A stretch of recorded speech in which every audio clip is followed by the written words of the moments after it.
Today, we're diving into the world of Roblox's WAGARASHI clan, where mastering the strongest fighters is key to dominating battles, whether you're climbing the ranks or taking on elite challenges.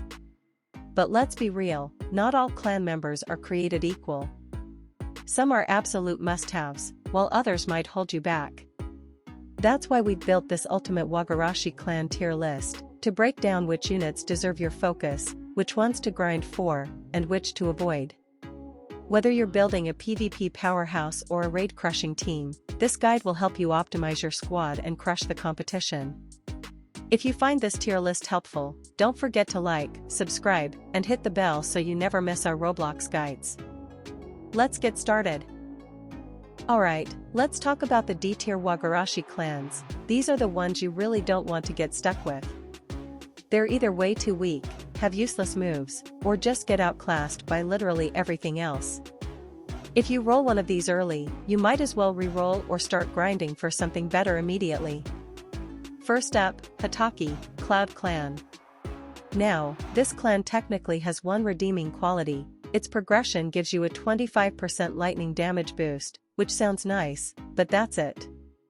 The actual moves? Trash. The triple lightning strike looks cool, but it's super easy to dodge if the enemy just walks forward or backward. And the striking impact is just a weak little melee shove, nothing special. Unless you're fully committing to a lightning build, and even then, there are better options. This clan is D tier for a reason. Then there's Inuzuka, Stone Clan. Oh boy. This might be the worst clan in the entire game. Its passive lets you see players in different colors, which... cool, I guess? But in combat, it does nothing for you. The moves are even worse. Raging Leap is this sad, slow jump attack that barely does damage or even gets you any height. And the slashing combo? Just a basic, forgettable melee string. There's zero reason to use this clan unless you have no other choice. So yeah, D-tier clans are a scam. If you pull one, either re-roll or start grinding for an upgrade fast. Next, we'll look at C tier, the clans that are kinda usable but still not great. Stick around for that. Drop a like if you've ever been cursed with one of these clans, and let me know in the comments which one hurt you the most. Alright, let's talk about the C tier clans. These are the meh options of the WAGARASHI world. They're not completely useless, but you'll definitely feel their limitations, especially when you go up against better clans. First up, we've got the Aburame clan. You know, the bug guys. They're okay, I guess? Their moves aren't terrible. You've got this beetle explosion that does damage over time and a straightforward blast attack. The beetle armor gives you some damage reduction, but here's the catch: it constantly drains your chakra. So you're basically choosing between being slightly tanky or being able to use your moves. It's manageable early on, but you'll quickly realize there are way better defensive options out there. Now, the Kazasuna clan. Oh boy, this one's frustrating. It's a sand clan with a bunch of moves that sound cool on paper but are just awful in practice. Most of their attacks either leave you wide open or do pathetic damage. That sand trap move? You have to stand completely still while using it, basically asking to get wrecked. The sand armor is decent for tanking hits, but that's about the only good thing here. Against any half-decent player in PvP, you're gonna have a bad time. The sad truth is, while these clans aren't completely unusable, they'll make you work way harder than you should have to. You can get by with them if you really have to, but the moment you get something better, you'll want to switch immediately. They're like that old phone that still works but dies at 30% battery, technically functional, but constantly reminding you that you deserve better. Next time, we'll look at some actually decent clans, the B tiers that might surprise you with how usable they are. Stick around for that. And hey, if you've been stuck with any of these mediocre clans, let me know in the comments. Misery loves company, right? Alright, let's talk about these B-tier clans in WAGARASHI. They're like that reliable but slightly outdated phone you keep using because it still works, but you know there are better options out there. First up, the Oribe clan. These guys are your go-to for PvE content. Those scorch orbs absolutely wreck NPCs, and the aerial shots give you some nice mobility to dodge attacks. but take it into PvP? Yeah, good luck. Your opponents will dance around your attacks like they're standing still. It's like trying to hit someone with a slow-moving beach ball. Looks scary until you realize how easy it is to avoid. Then there's Kagaya, the definition of meh. The bone sword hits like a truck if you can actually get close enough to use it, but that's a big if. Most fights feel like you're a boxer with T-Rex arms trying to reach someone who keeps stepping back. The zoning moves are decent, but against any clan with real range, you're gonna have a bad time. Miyajima is basically Kagaya's less impressive cousin. Sure, you get some crystal armor for defense, but it eats up your chakra like crazy. It's like wearing a heavy winter coat in a fight. Yeah, you're more protected, but good luck moving quickly or doing anything fancy. Now, Yatsuki? This is where things start getting interesting. Finally, a lightning clan that doesn't completely suck. The laser spam is actually satisfying to use and can control space pretty well. It's not gonna win any tournaments, but at least you don't feel completely outclassed when using it. And then there's Namikaze. Oh boy. This one hurts. On paper, it sounds amazing, teleporting kunai, Rasengan, all that flashy stuff. But in reality? The moves are clunky as hell, the combos don't connect half the time, and you'll often find yourself whiffing attacks that should have hit. It's like getting a sports car that only starts every third try. Looks awesome in the driveway, but good luck actually using it properly. The bottom line? These B-tier clans will get the job done if you're willing to work with their limitations. They're like the middle children of the WAGARASHI world, not bad enough to complain about, but not good enough to brag about either. You can definitely win with them, but you'll probably find yourself eyeing those A and S tier clans with envy. Alright, let's talk about the A tier clans. These are the ones that'll actually make you feel powerful in battle. They're not quite broken like the S tier stuff, but they're damn close, and with the right playstyle, they can absolutely dominate. Rai, Cloud Clan Legendary. This clan is all about lightning-fast melee attacks and insane mobility. The lightning cloak makes you zoom around the battlefield like you're on crack, giving you both speed and damage reduction. The Stomp plus Lariat combo hits like a truck, letting you dash in, smash someone, and knock them flying before they even know what hit them. The only downside? Managing your chakra with the upgraded lightning cloak can be tricky, but if you play it right, you'll be untouchable. This is the kind of clan that makes people rage quit when you keep blitzing them before they can react. Akimichi, Leaf Clan Rare. Ever wanted to turn into a giant spiky ball and just roll over people? That's Akimichi in a nutshell. Spiky Human Boulder is one of the best mobility moves in the game. Use it to chase, escape, or just bulldoze through groups. Combine that with Butterfly Wings, a buff that boosts all your stats but drains chakra, and Heavy Body Slam, a jump attack that stuns, and you've got a clan that's both tanky and aggressive. The only thing holding it back from S tier is that it's purely melee, so ranged clans can still poke you down if you're not careful. Iburi, Sand Clan Rare. This is basically discount Hozuki, but still really strong. The steam body makes you invulnerable for a few seconds, great for dodging big attacks, and all your moves disable enemy basic attacks and blocks, meaning once you get in, they can't even fight back. The problem? No ranged options. If you can't close the gap, you're kinda screwed. But if you do get in their face, they're gonna have a bad time. Hooky, Sand Clan Legendary. Hooky is all about wind manipulation, but here's the catch. You need to have the fan equipped for it to be good.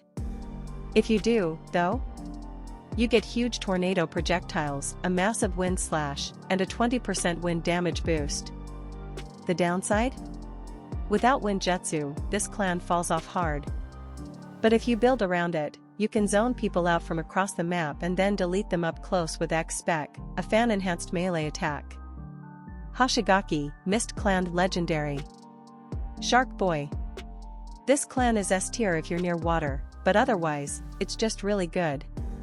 Water Pool lets you regen chakra and buffs your other moves, like summoning extra sharks with Seeking Sharks. Dive makes you invulnerable and fast in water, and Water Wave is a great knock-up tool. The catch? You need water to reach full potential. If you're fighting in a desert or don't have a teammate who can make water for you, you lose a lot of power. Akafura, Stone Clan Rare. This clan is all about explosions. Explosive palm, explosive clone, triple explosions, everything you do blows up in people's faces. It's got great mobility with double exploding palm and repulsive kick, letting you dash in, unload damage, and get out. The only reason it's not S tier? The S tier clans are just that broken. But if you like high risk, high reward playstyles, this is one of the best options. Kamizuru, Stone Clan Rare.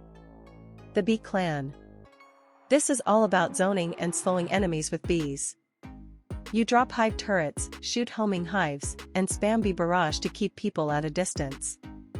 The trick is prepping your attacks, you can't just rush in. But if you set up right, your opponent will be walking into a minefield of bees, constantly slowed and taking chip damage.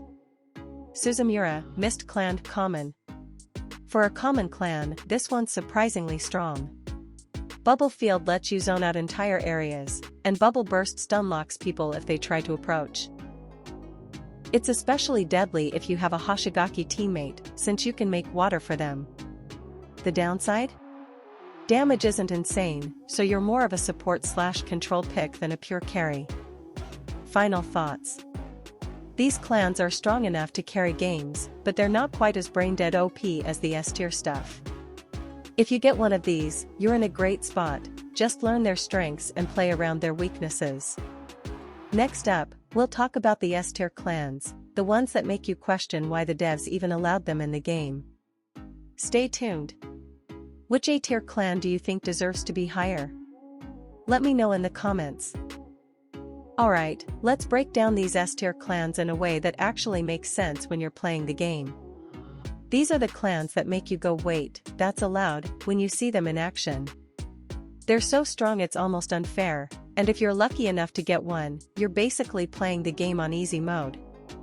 First up, we've got the Uzumaki clan. These guys are all about chaining you down, literally. They shoot out these massive chains that lock you in place, and once you're caught, good luck getting out. It's like being stuck in quicksand while someone pelts you with rocks. The worst part? They never run out of chakra, so they can just keep spamming this nonsense forever. Then there's Karatachi, the burn specialist. This clan proves that rarity means absolutely nothing when your entire kit is about setting people on fire. Every single move leaves enemies burning, and before they know it, their health bar just disappears. It's like fighting someone who's constantly throwing Molotov cocktails at you while also punching you in the face. Hozuki is where things get really dirty. These water ninjas can turn completely invulnerable whenever they want, disappearing into puddles and reappearing across the map. Meanwhile, they're spamming water bullets at you from range. Trying to fight a good Hozuki player feels like trying to catch smoke with your bare hands, they're never where you think they are, and you're always getting wet. Sarutobi is the ultimate mind game clan. They throw ash in your face to blind you, then set that ash on fire for massive damage. Plus they've got this staff that hits like a truck. Playing against Sarutobi feels like being in a magic show where you're the one getting sawed in half, you never see the painful part coming. The Yuki clan is just cruel. They trap you in this ice mirror prison that shoots projectiles at you from all angles while slowing you down. It's like being stuck in one of those haunted house mirrors, except instead of looking funny, you're getting pelted with ice shards until you die. Senju might seem more balanced at first glance, but don't be fooled. These wood-style users are ridiculously tanky, can summon clones, and have moves that stun-lock you into oblivion. Fighting them is like trying to chop down a tree with a butter knife, it's going to take forever, and you'll probably get smacked by a branch halfway through. Finally, there's Lee, the melee monster. If you thought fast-paced fistfights were cool, wait until you see this guy. He moves so fast he's practically untouchable while delivering kicks that can one-shot most enemies.